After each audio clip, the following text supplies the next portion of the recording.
नमस्कार. 150हून अधिक चित्रपटात काम करणाऱ्या ज्येष्ठ मराठी अभिनेत्री आज आपल्यात नाहीत. तमाशाप्रधान चित्रपटाची चलती असताना पडद्यावर केवळ सोजवळ नायिका रंगवून आपल्या सहज सुंदर अभिनयाची मोहोर उमटवणाऱ्या ज्येष्ठ अभिनेत्री सुमती गुप्ते यांचे निधन झाले आहे. पदवी शिक्षण प्राप्त केल्यानंतर चित्रपट क्षेत्रात प्रवेश करण्यासाठी त्या प्रभातमध्ये दाखल झाल्या. तिथे संत ज्ञानेश्वर या चित्रपटात त्यांना पहिले काम मिळाले. त्यानंतर त्यांना बाबासाहेब तोरणेंच्या नवरदेव या चित्रपटात प्रमुख भूमिका मिळाली होती.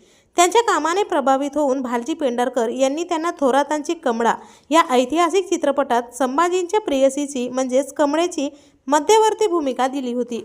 पुढे त्यांनी चिमुकला संसार, माझं बाळ यांसारखे काही चित्रपट केले. चिमुकला संसारचे दिग्दर्शक वसंतराव जोगळेकर यांच्या रूपाने त्यांना जीवनाचा खरा जोडीदार मिळाला. अभिनयासोबतच हा खेळ सावल्यांचा जानकी आणि शेवटचा मालुसरा या चित्रपटाची त्यांनी निर्मिती केली होती. ऊन पाऊस, चिमुकला संसार, हा खेळ सावल्यांच्या जानकी यांसारखे मराठी चित्रपट तसेच उर्वती, मावशी, हमारा संसार, वक्त, दो राहे इत्यादी हिंदी चित्रपटातही त्यांनी काम केले होते.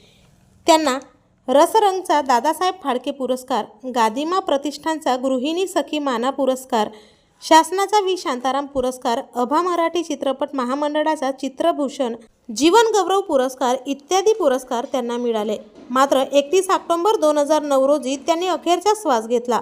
त्यांच्या मृत्यूने मराठी विश्वात मोठी पोकळी निर्माण झाली आहे. तर या दिग्गज मराठी अभिनेत्रीला आपल्या वायन मराठी न्यूजतर्फे भावपूर्ण श्रद्धांजली.